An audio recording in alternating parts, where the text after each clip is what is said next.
This still doesn't even feel real. If the camera wasn't on Chris, I wouldn't believe it was him. This is wild. Welcome to Bet You. I'm your host, Chris Gronkowski. This is unreal. This is amazing. Yeah, this is sweet, man. When they told me, I'm like, yo, someone's going to win some serious cash. And I wish that was me when I was back in college. I mean, $10,000, that's a nice little prize right there. So trying to win it all, of course. I'm actually a Patriots fan, so big fan of your brothers there. Okay, well, we'll give a little fist pound through the camera. Bang, there we go. We're starting with 8 contestants that have a chance to win $10,000 and crown themselves the kings of college football betting. Hey, I'm Jackson Ammons. I'm from Indiana. I'm Trey Smith. I'm from Knoxville, Tennessee. Hi, my name is Cody Wells. My name's Matt Kroner. I'm from Denver, Colorado. Hi, my name is Michael Amoruso. I'm Giovanni Battone. I'm from New Jersey. My name is Robert Sanchez. I'm from Hoboken, New Jersey. I'm Christopher Hoy. I'm from East Lansing, Michigan, and I'm about to shock the betting world. The rules are simple. Each contestant starts with $250 in free bets. And each week, the contestants have to bet everything. The person with the least amount of money at the end of the week is going home. The others go on to play another round. Right now, I'm pretty hot, so I won't lie to you.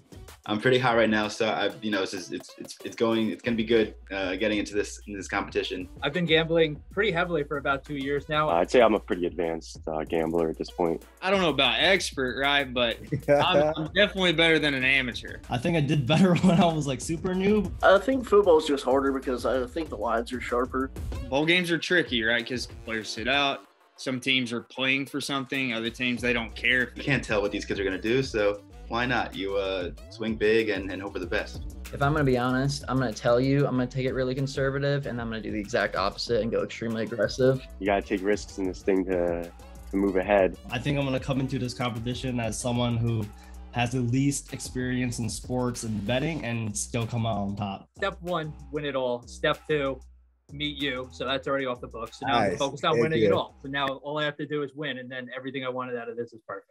Here are the rules for the first round. In the first round, we're betting the money line. That's right. We want to know which games our contestants think their teams are going to win. First, it seems easy. When you start looking at it, it gets a little harder. The longer you look at it, the more jumbled it becomes. With money lines, it's tough because the data's so easy. And like if it's spread, you take a lot more dogs, it's easier to cover. But with money lines, there's a reason they're so heavily favored. And all the data points in that direction. Like I can't make the mistake. I'm trying to get them around too, I got to make this money. The strategy is, take the dogs, because if one wins, you got some money in your pocket. Going early and getting up a little bit early in this contest is big because the money does transfer on to the next round as well. And as we all know, the person with the least amount of money is going home. So I expect to see a couple of our contestants going big on some big underdogs this week. Rolling into round 1, I feel great. I think I'm going to come out on top. I think I'm going to have the biggest bankroll going into week 2. I'm going to be number 1. I'm feeling confident. I got into the quote unquote lab. I hate taking like big favorites on the money line because you don't make any money off of it. I don't want to take too many gambles in the first round and be the first one out. I'm feeling good. There were a lot of clear winners, and I didn't really want to go with those. I'm most stressed for the underdog ones, but I'm also super excited. I can't wait for them to smack the other teams. Going into this first round, I feeling super confident. One with 3 dogs, and I think at least one will hit. So feeling super good. Put in a lot of research. I'm feeling pretty confident in these. Had to make a couple tough decisions, but I'm feeling pretty good. I think I have a good shot to advance. For this week, our contestants can choose from the Saturday, December 18th games only. That includes 7 bowl games, including the Boca Raton Bowl, the Celebration Bowl, the New Mexico Bowl, the Independence Bowl, the Lending Tree Bowl, the LA Bowl, and the New Orleans Bowl. I'm feeling pretty good. I did my research, took the games that I felt the best about. I don't feel too high. I feel good. I feel right where I want to feel. And I think I'm going to pull all 5 out. So let's get to it. Oh, you going to go 5 for 5? Or it's 5 for 5. You got to Yeah, go. Yeah, that's a good week, man. If you hit all 5, man, that's a great start. Great start. That's one of those weeks when you're like, man, I knew I was good. My first pick was Appalachian State -150, Fresno State -470. To that we have UL Lafayette -215, Eastern Michigan +265, And last, we have UAB plus 210. My strategy was to go with 3 favorites, 2 underdogs. Since 2008, I don't know if you know this, but 51% of single-digit dogs covered. And of those 51%, 77% won the game outright. So, and 40% of all dogs since 2008, single-digit dogs have won the game outright. So I said to myself, let me get 40% dogs here, 60% favorites, and we'll see what happens. And that's how you go 5 for 5 right there. That's how we go 5 for 5. So when it comes to Appalachian State, this is an interesting game because Western Kentucky actually has a NFL caliber quarterback on their team, and he's actually going for a big record this game. If he gets 4 touchdowns, he actually ties Joe Burrow's passing touchdown record for college, and if he gets a 5th one, he breaks it. And what I'm thinking is, I think this might actually distract from them actually trying to win the game. It's just a bowl game at the end of the day. No one's going to remember them for winning the Boca Raton Bowl, but they will remember him if he breaks his touchdown record. So yeah, I think Western Kentucky is almost going to force the passing a little too much, and that's going to play right into Appalachian State's hand because they have a great passing defense. Got UAB at BYU. Why are you taking UAB in this one? This is one of those games, BYU was a pretty high-ranked team this year, and they got picked to be in the Independence Bowl. You got to think if you're BYU, you didn't want to come in to play UAB. They probably heard they were playing Alabama and went, oh, but then Alabama at Burlington. Oh, Burlington, that's not who they wanted to play. They wanted to play another ranked team. This is just, it's a disappointment game. If history repeats itself, you're 100% right. I played against BYU. They were ranked 12th, I believe, 2009. I was with Arizona Wildcats. We didn't go to a bowl game in 10 years, man. Huge underdog, unranked, coming in, playing against the 12th overall team in college football, and we spanked them, man. So history repeats himself. You're looking good here, and I think you're right, man. It is a disappointment for them. I think they were disappointed when they played us in the Vegas Bowl as well, and they didn't show up. We showed up, man, because we were pumped to be there. That was a huge game for us. I think it's going to be a huge game for UAB as well. So best of luck in that one. A big underdog on this one. You're going Eastern Michigan plus 265 playing against Liberty. Why are you going with this Eastern Michigan in this one? This is my pick, man. This is the one. So the thing with Liberty is they turn over the ball almost more than any other team in college football. And that's just not what you want to hear coming into a bowl game. They lost their last 3 games. They have a great quarterback, but he hasn't played well. I think they have like 20 interceptions or something in the last 10 games. And the other thing is they're I think they're like the 3rd or 4th most penalized team in college football, Liberty. So, that's not what you want, right? You don't want to make the game harder for yourself. How do you make the game harder for yourself? Turn the ball over, penalties. And you're looking at Eastern Michigan. They're 1-4 in their history in bowl games, right? Their last win was 1987, 34 years ago. That was the last time Eastern Michigan won a bowl game. They are hungry. They're coming into this hungry. I don't even know what 34 years is. I haven't even been here 34 years. They've been eating ramen noodles for 34 years. They want that steak dinner. They want steak dinner, the sauteed vegetables, the mashed potatoes, all the trimmings. They want it. Liberty finished the season very bad. They lost their last 3 games. They flamed out, as you could say. And also, I kind of Liberty burned me in the past. I had some money on them early in the season when they played Mississippi. So I kind of can't go with Liberty right now. And if Eastern Michigan's at plus 265, I gotta roll with the plus money right there. Yeah, that's good, man. You look at the difference between taking a big favorite versus a big dog, man. 1887, if you win that BYU game, you're getting paid out 132, man, with Eastern Michigan. So if you just hit a couple of these dogs, you're looking really, really good, man. Western Kentucky plus 130, BYU minus 275, Eastern Michigan plus 265, Utah State plus 230, and UL Lafayette minus 210. You went with Utah State in the next game over Oregon. How you feeling there? Yeah, so kind of same thing with Eastern Michigan. Utah State has actually won 5 games this season outright as a dog. So same thing with Eastern Michigan. If they're the underdog, just take them on the money line. They've shown that they can win. BYU is playing UAB. Man, this is a heavy favorite here, man. You went with BYU. I did. So I think I said in the past I don't love taking heavy favorites, but BYU is just a better team here. ranked 12 overall. They have a win early in the season against Utah. Utah's a good team. They finished the year strong.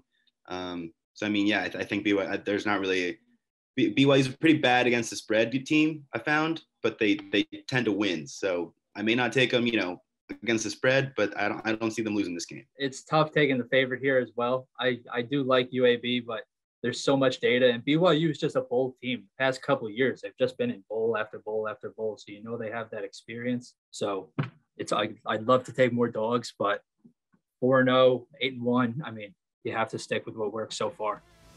First pick is App State -150. Then I have Eastern Michigan to win the game +265. Utah State to win the game +225. Louisiana to win the game -215, and BYU to win the game -265. I'm feeling good. I found one team that I'm actually surprised as a dog, so I am very excited to put a little money on them. I got 2 dogs, and I have 3 favorites this week. I like it, man. I like it. Got to find your dogs when you can. And you took Utah State over Oregon State. Yeah, I'm actually surprised that they're a dog overall. This was one where I was doing it, and I didn't look at the odds. And then once I went on the app to check it, I had to change some of the data because I had Utah State I was looking at as a favorite, away favorite. All that. Like, it's amazing that they're a dog. So better record for Utah State, 10-3 versus Oregon State 7-5. Odd. Utah State travels amazingly. They're 7-0 with an average margin of victory of 17.4 points. As a dog, Utah State is 5-2 with a 5-point average margin of victory, and Liberty as a favorite is only 4-3. Again, not a huge discrepancy, but then as an away dog, Utah State is 4-0. They average a win by 17.8 points. And Oregon State, as an away favorite, is 0-3. They average a loss by 9. Yo, you're making me want to take Utah State myself right now. I was so surprised to see them as a dog. They actually have not super high, but they have 33.23 points per game offensively, like slightly more than Oregon State, which is 32.75. And defensively, they both allow 25 a game. So do you actually go through games without looking at the spread beforehand and kind of rate what team you think is better before you even look at? So I go through, there's a bunch of things that I look for overall, kind of like some of the things I've discussed already. And then I'll go through after and see what the odds are to see what makes sense. Because something like this, like I said, I thought they were favored. And then to see them as a dog, I mean, if I could put more than 50 on it, I'd be putting more than 50 on it. Like, yo, you're trying to throw that whole stack on there, there's just so much data. Yeah, exactly. I could throw it all on there. 7-0 on the road. I mean, you can't argue with that. Undefeated. Both teams. This is going to be a really fun game, really close game. Both teams are coming off pretty rough seasons last year. And I really like Utah State on third downs. They're number 1 in their conference in third down conversion rate. Oregon State ranks bottom 3 in the nation in allowing opponents to convert on third downs. So really need them to step up in those third downs. And finally, Utah State, 5-2 in their last 7 games, straight up as an underdog. Nice. I like that, man. You got the third down stats out, man. That's digging deep right there. Yep. Got to. In these close games, man, where you think it's going to be a possession here, a possession there, who converts on third down, right? Who's able to get a stop on third down? So I got Louisiana Lafayette -215, Utah State +225, Liberty -350, Fresno State -470, and Appalachian State -150. You feeling pretty confident about Appalachian State in this one?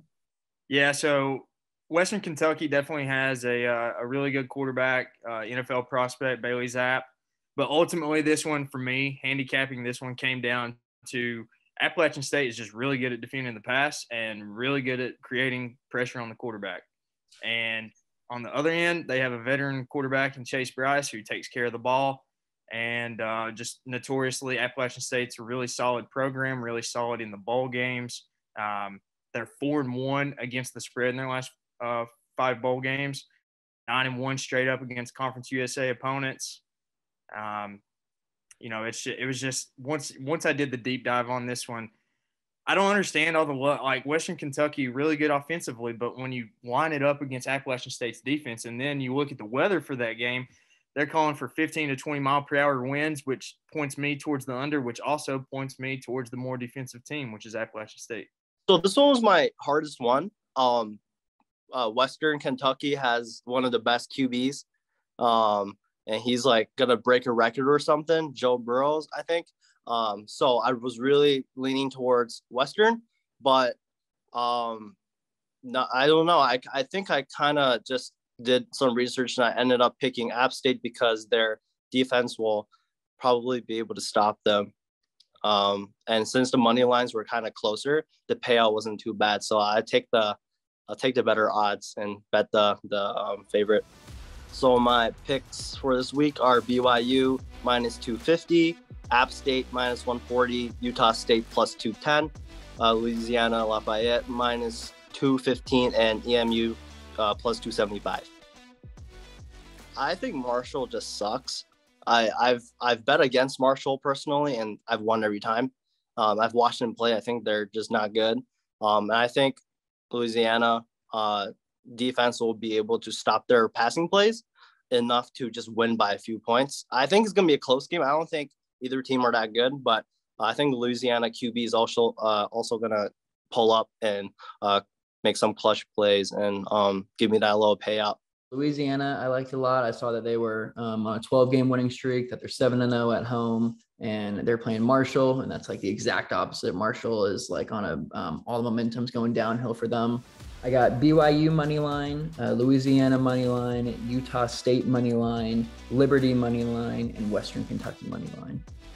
I like Western Kentucky a lot. Their quarterback motivated to break some records. I saw he's a few 200 some yards away to break some records, also like 5 touchdowns. So if I could bet the over, I'd be betting the over like crazy, but can't do that. They're 5-1 against your last 6 games. And then they're also an underdog here. So 5-1 against the spread in their last 6 games. And then they're an underdog here. Western Kentucky's got that high-powered offense and that quarterback that might be breaking the record if he throws for enough touchdowns. So trying to just go with the offense and hope the underdog can pull off the upset there.